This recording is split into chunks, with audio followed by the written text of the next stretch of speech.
Let me tell you about ProHealthConnect.com. It's transforming healthcare payments, providing retailers a seamless process for over-the-counter and healthy benefit programs. By connecting retailers, health plans, and payment processors, ProHealth Connect creates one powerful, unified network. They empower independent grocers and pharmacies to accept health benefit cards without changing how they do business. With over 10,000 locations nationwide, helping more than 1.3 million people access the care and nutrition they need. Go to ProHealthConnect.com. Ryan Reynolds here from Mint Mobile with a message for everyone paying big wireless way too much. Please, for the love of everything good in this world, stop.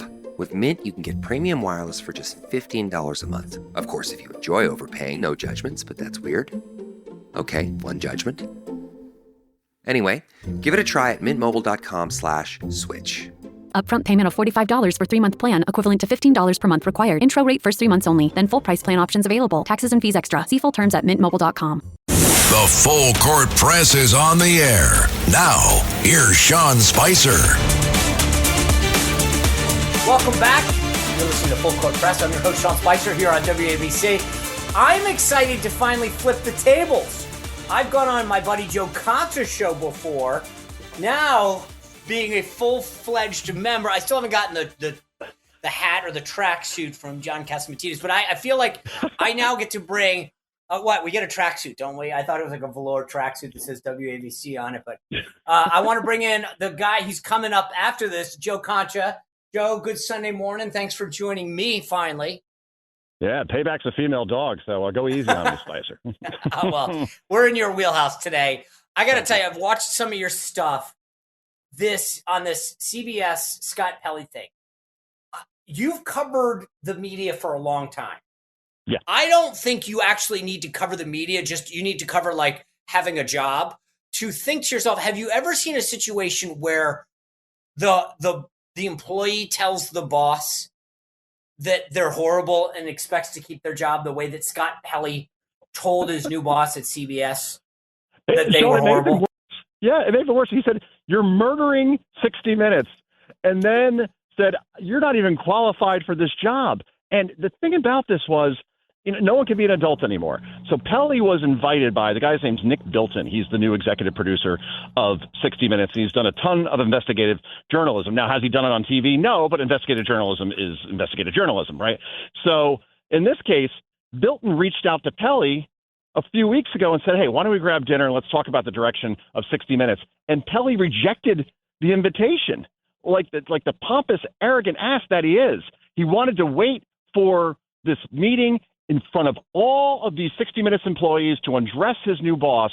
And then I got to watch Jimmy Kimmel last night. I got to hear Brian Stelter. I got to hear all these people defending Pelley. This is indefensible because, to your point, everybody out there listening right now, your next staff meeting, go in and tell the boss that he's murdering the company. And, oh, by the way, he doesn't know what he's doing. He shouldn't even be there. And you see what happens to you. So this almost felt like suicide by cop, right? In other words, where people want to get killed by the cop. I think Pelley in the end wanted to be a martyr so he could join his friends Terry Moran and Chuck Todd and Don Lemon and Jim Acosta in doing a nice little podcast from a kitchen talking about how horrible Trump is. I think that he wanted out, and this is his way to go out with a blaze of glory where everybody paints him as a hero, when really he's been one of the more partisan correspondents you will ever see. I've been watching some clips today and sharing it on social media, and it's just he's Matt Al with gray hair. That's basically the conclusion I can come to.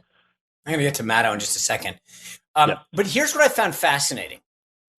The line from this guy, Nick Bilton, the new EP, he sends a letter that I think you and others have put out, and it says, I meant it earlier, like exactly what you said. I wanted to meet with you. You didn't want to. Yesterday, you hijacked my first meeting with staff to disparage me, my qualifications, and my intentions with remarkable incivility and contempt. Welcome, diverse, blah, blah, blah, blah. But here's the thing that's interesting. Your antipathy to the future of the show has come through loud and clear, and I have heard you. I therefore write on behalf of CBS News to inform you that your employment with CBS is terminated for cause effective immediately. Joe Concha, writing effective for cause is saying you're not getting paid out for your contract. So all these other folks that have been fired have a contract. You get put on a shelf, but you still get paid. They're making it clear to Pelley. This is what I don't get, and maybe it's just because he really is that nuts. You could have gone Nick Bilton and said, hey, Nick, I don't think you're the guy. I've been doing this for 37 years. This isn't my style. Could we find an amicable parting of the ways? And they would have said, you know what, Scott, why don't you work on some projects and go to pasture? And yet he just cut off. I mean, I'm sure that guy makes a few $1,000,000, right? Yeah, probably 5-6 million from what I've read. Yeah, 5-6 million. I don't know about you, Joe Concha, but I'm telling you right now, if I get into a fight with my boss and I have an option of getting paid out for the 5-6 million or getting nothing, I'll take the 5-6 million. Which tells us, Sean, that maybe he was operating on emotion only and didn't really think this through too well. Do you think like his wife's like, I don't know, maybe he's married. I assume he's married. Maybe that's, who knows these days. We have no idea. Probably. I mean, I think she's got, hey, Scott, what are you doing? We got a beach house that you need to pay for. But here's the thing this is the other line that I want you, this is from Scott Pelley's sanctimonious, arrogant little letter that he sent out. This is the line that got me. When stewardship of the program, that meaning 60 Minutes, passed to my colleagues and me, our responsibility was to expand energetically into a new age of media technology while preserving the values our audience expects. The part of that line that I wanted to concentrate on is when the stewardship of the program passed to my colleagues and me. Well, I didn't know that had happened. Scott Pelley is an employee. Who passed it to him? I didn't know that he got a pass. This isn't like dinner. It's pass the butter. Can you give me the stewardship of 60 Minutes? When did that happen, Joe Concha? I think he thinks it happened when he witnessed what happened at CNN, Sean, and an MSNBC. I'll give you two quick examples. CNN, Chris Licht comes in, and he has a mission statement to say, okay, you're going to bring CNN back to the center. We're going to have more Republicans on. And what's one of the first things that Licht does? He gives candidate Donald Trump in 2023 a town hall, where he's done town halls on there before. He's the leading candidate for the nomination by a country mile. He's going to rate well. Of course you have him on. It's a no-brainer. And suddenly a mutiny happens at CNN to the point where Trump does the town hall. Anderson Cooper goes on the air the following night and says, I don't blame you. If you never watch this network again, what you saw last night was disturbing. I would have fired him on the spot. I swear to God, you're telling our viewers not to watch? It's a business, dude. And and he got away with it. And then Jake Tapper, Stelter, Oliver Darcy, all these people just completely poured it on with Licht. He was gone a couple of weeks later. So the inmates won. And then MSNBC, same thing. They hire Ronna McDaniel, one Trump supporter, one Trump pro-voice. They don't have any on that network. And then Rachel Maddow goes on the air and says, I wasn't informed about this decision. I hope that management reverses it. Welker too, right? Kirsten Welker. She said, no one consulted me, like as if, who said that you got to get a vote here? Consulted, exactly. Mika and Joe, we will never have her on. You have to reverse this. On the air, they say this. Not even like in a staff meeting. That's worse. And sure enough, Ronna McDaniel was gone within 24 hours, so the inmates won again. So I think Pelley saw that and said, oh, all right, I have the power. Not this new EP, not Barry White. So you don't think they stood up. I think So I thought he was intentionally kamikazing this. Do you actually think he thought he could win this battle and that they would maybe fire the new EP, or they'd say, oh, Scott, you're right. These guys do suck. You're the smart. I mean, I thought he intentionally was driving the truck into the wall, but you're thinking that he thought he might win this battle? Sean, I go back and forth. I can't come down on a definitive answer. It's either suicide by cop, right, like I said before, or he really thought he would win. He really thought he was that self-important that people tune into 60 Minutes because of Scott friggin' Pelley. I'm sorry. It's like Alabama football, all right? You could replace the correspondents. They come and go, and it's still a top 10 show. It's partly a top 10 show because, hey, for 5 months out of the year, they get an NFL lead in. And, yeah, when you have that leftover 30-40 million coming, you're going to have great ratings. So, yeah, I think everybody is not indispensable in this business. There isn't one person. I mean, over at Fox, I'll say Tucker Carlson was seen to be indispensable and, well, gone, right? And he was replaced by Jesse Waters. Now Jesse actually has better ratings than he does. Anybody can be replaced at any time. That we do know. Except Sean Spicer and Joe Concha on WABC. Right. All right, so here's let me start with the first question. Sharon Alfonsi, Cecilia Vega, now Scott Pelley out at CBS. Mm-hmm. I think there's some other names, whether it's Major Garrett or Margaret Brennan, that would probably be on that list. Is there anyone else that you think is out at CBS? Oh, boy. I mean, I think Margaret Brennan's probably at the top of the list because, again, Yeah. she is part of that, the whole predisposition of anybody who's independent or on the right, especially Trump supporters, will not tune in to face the nation because Margaret Brennan has proven herself over and over again to be a partisan hack. Major Garrett, I think, is a little bit more milquetoast, kind of benign. I could see him surviving. Maybe he isn't as expensive to keep around. That's true. Nora O'Donnell, maybe, but maybe she plays by the rules, right? But remember that VP debate with J.D. Vance and Tim Walz, where she cut off J.D. Vance's microphone because he was actually fact-checking her fact-check and was getting it right and then shut down the mic. So, yeah, I think they just want to go back to not being painted as partisan. The problem is everybody on the left, especially media reporters, are now saying that it's basically CBS is now, they want to be Fox, so they're going hard to the right. No, I don't see that. There's no evidence to that. There's no evidence. I mean, Tony DeCopel, the CBS evening guy who's further to the left than Scott Pelley, he went on air. I mean, like, there's no evidence that any of this has to do with their coverage. In fact, okay. All right. So next question. Yeah. The next acquisition for Paramount is ultimately Warner Brothers, i.e. CNN. Mm-hmm. Are they on the chopping block? So is it Jake Tapper, Wolf Blitzer, Brian Stelter? Are they back on the chopping block again? I would think so. I mean, again, I have to know the contracts. Like, they are business. Why? People. They didn't care about the contract at CBS. Those guys are getting fired and told, we'll just put you on the bench and pay you out. So Celia Vega said in her statement, I have a contract, and they said you're fired. I mean, assume they're going to pay her out, but she's just not. Yeah. I'm sorry I cut you off. Cecilia Vega, you remember her from probably your press briefings. I mean, I do. She was with ABC at the time, and just, again, Mary Bruce, like, in another kind of, pantsuit, basically. But, if we were to just take contracts aside, I would think, look, if I'm looking at Tapper and I'm looking at his ratings at 4 o'clock and 5 o'clock, where he's getting beat by our show on Fox, I don't know, 6 times over, maybe it's time. And by the way, again, I remember Tapper when Biden won in 2020, and he goes on to Twitter and then says, bye, Felicia, and tweets it at Kayleigh McEnany. Like, who does that? Like, you're not objective. And do you think is there any scenario where he ends up back at his former employer and is repping for Hooters again? Because I know they're going through a whole remake. You think he maybe goes back into PR and reps Hooters again? I think that's always. Well, it's always been my dream job, but Hooters actually, I think, went out of business. I mean, no, they're going through a whole remake right now. Which maybe they could use his PR skills again. But okay. And then I saw you on Fox the other night talking about Rachel Maddow potentially making the case for Scott Pelley going to MS Now is that just her uttering things, or is that real? That's Rachel Maddow thinks she runs the network. And the reason why is for what we talked about before. She literally got Ronna McDaniel fired because she didn't want a pro-Trump voice on her network. So, if she declares that on the air, well, that means that, we got to keep Rachel happy. I mean, she does work one night a week for $25 million. Let's make sure. I mean, again.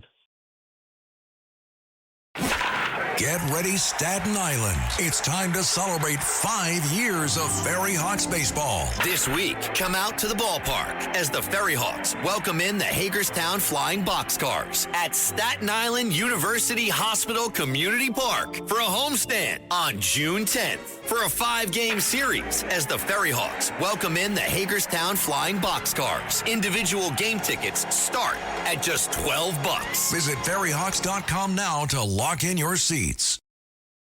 She went that makes 5 two of nights us a week to one. 5 nights a week to one, and basically kept her salary. These are the simplest people I can imagine. You cut it by 4/5. If I'm doing my fractions, my kid's doing fractions now. 4/5. But they pay her that. So these guys, what's funny?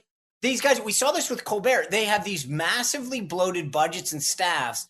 I just think they live in an alternative world where they don't have to. Market forces and capitalism doesn't exist in their world. I mean, they're like, I don't care. I lose $15 million. I have 200 people on staff. Like, so what? Like, I get such a kick out of this. All right, let me shift gears, because earlier this week, the White House Correspondents Association announced that the dinner is going to be rescheduled for July 24th at the Waldorf Astoria, which, by the way, happens to be the old Trump Hotel.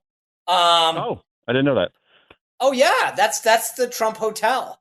Do you think that, like, I don't know why people are going. Like, I don't know. Just in your mind, is this thing legit?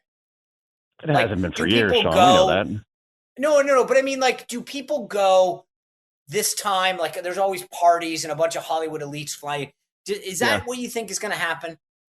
Yeah, I think that in the end, Woodward and Bernstein kind of introduced this whole aspect of journalism where you get a celebrity aspect to it now, right? So they get the movie with Redford and Dustin Hoffman and all the President's Men, and then suddenly they're on Carson. And now all these journalists, they love nothing more. They don't want Peabodys, and they don't want Emmys, and they don't want Pulitzers. They want an invite to Kimmel and formerly Colbert. They want the celebrity part. So they like getting dressed up. They like the red carpet. They like to feel like celebrities. So, yeah, I think enough will go. But I liked what they were doing this year, at least where they hired Dr. Oz, who I think he's a doctor, but Oz is No. Oz the mentalist. Dr. Oz is the CMS administrator. Oz the mentalist is the guy who reads people's minds. He's awesome. I love him. I got to see him the Friday. Yeah. You did. Has he ever performed for you individually? I went to a private event with him right before the dinner. The day before the dinner, I went to lunch with him. It's mind-blowing what that guy can do. I actually agree with you. I think that's funny. He's entertaining. That's not like the idea of having some left-wing journalist. Joe, before I will say the other thing that got a lot of attention this week, these guys, we talked about Margaret Brennan going on there and embarrassing her. Marco Rubio and Scott Bessent were on the Hill. Let me play this first clip with you.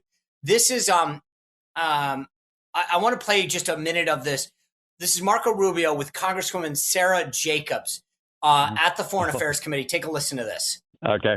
Why is she leaving? I'm going to answer her questions. I will. Oh, she's go. Okay, I got it. Well, thank you for coming. I mean, look, he over and over again, Joe, he went up there and just had fun with these members. And then here's the kicker. I want to play this one more for you. This is Scott Bessent, the Treasury Secretary. He goes up on the Hill. Ron Wyden, the senator from Oregon, tries to score points. Let me play the exchange with you because I thought this was just Bessent on fire. It was like almost Bessent on Margaret Brennan. Take a listen. Nobody is interested in the ramblings of a capo in the most corrupt regime in American history. We want to get some facts about this deal. That's what we're here for. Thank you.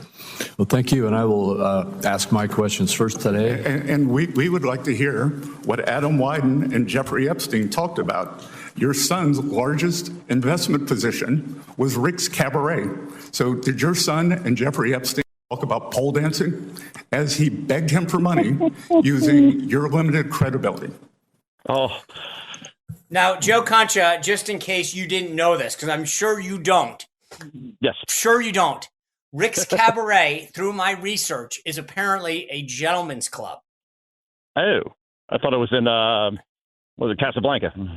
No. Named after that. Sorry. It's kind of like that app that Graham Plattner uses that I didn't know about either. I had to use the crack. Kick, yeah. Yeah. Apparently, I didn't know what that was, but I've heard through the research. But the point is that here comes Bessent, and Wyden's trying to take him out, like, oh, blah, blah, blah. And then Bessent just comes full loaded like Rubio did. It was a drop the mic moment. They're prepared, right? Bessent and he's incredibly smart. They know who is going to be questioning him, and they say, "Oh, by the way, let's throw this back at you," which is such an effective tool. And Rubio, I mean, that was a masterclass. I think. Honestly, Sean, if J.D. Vance doesn't run, I don't see how Marco Rubio gets beat because he is unflappable. He has a confidence that he did not have in 2016, and he has a sense of humor and authenticity. You combine those four things, and the guy is also incredibly whip smart, obviously has the resume, and the way he just threw back at these senators and Congress people saying, is this a clown show? Or at one point he said, where's the dunk tank? I mean, it's just funny stuff. And again, he could be serious until he doesn't have to be. He owned those hearings, as did Bessent, as did Mark Wayne Mullen, who literally was called a racist by Al Green. And Mark Wayne Mullen's like, wait a minute, I'm Cherokee Indian. What are you talking about? Right? I mean, they look like children, Democrats do. And those three people I just mentioned look like the statesmen and the adults in the room. It was literally a masterclass. I'm with you on this, by the way.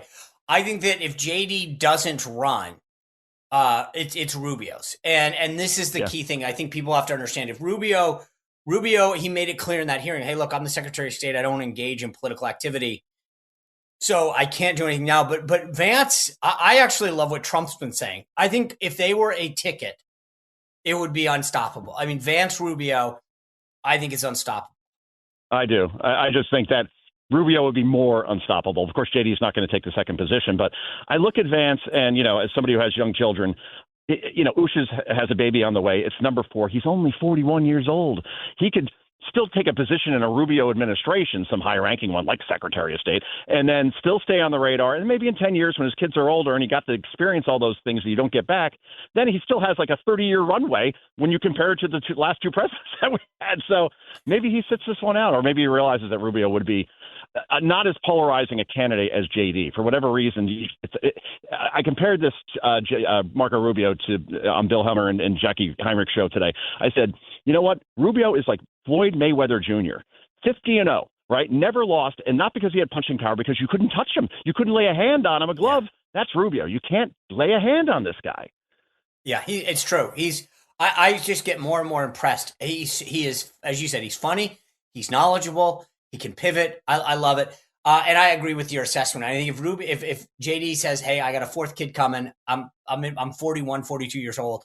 Let me kind of let a cycle or 2 go by. I'll still have my star power. I mean, I don't know. If he wants to run, it's his. If he doesn't, that makes sense too. He's got plenty of time. Joe Concha, I thank you for being with us. We got this warmed up for you to be here in just a little bit. I got one more little block after this break, and then it's yours. Thank you guys for being here. I'm going to come back and talk about Graham Plattner in just a second. You're listening to Full Court Press. I'm your host, Sean Spicer, here on WABC. We'll be right back. This is Full Court Press with Sean Spicer on 77 WABC. On the biggest stage in the world, FanDuel is changing the game because sometimes your player gets subbed off and your bet goes with them. Not anymore. With FanDuel Super Sub, if your player's subbed out, your bet stays in. That's right. If your player leaves a match, your bet continues on with the substitute. So you're still in it until the final whistle. Visit FanDuel.com. Get started now. Let there be goals this summer on FanDuel. 21 plus select states for Kansas in affiliation with Kansas Star Casino. 18 plus DCKYWY.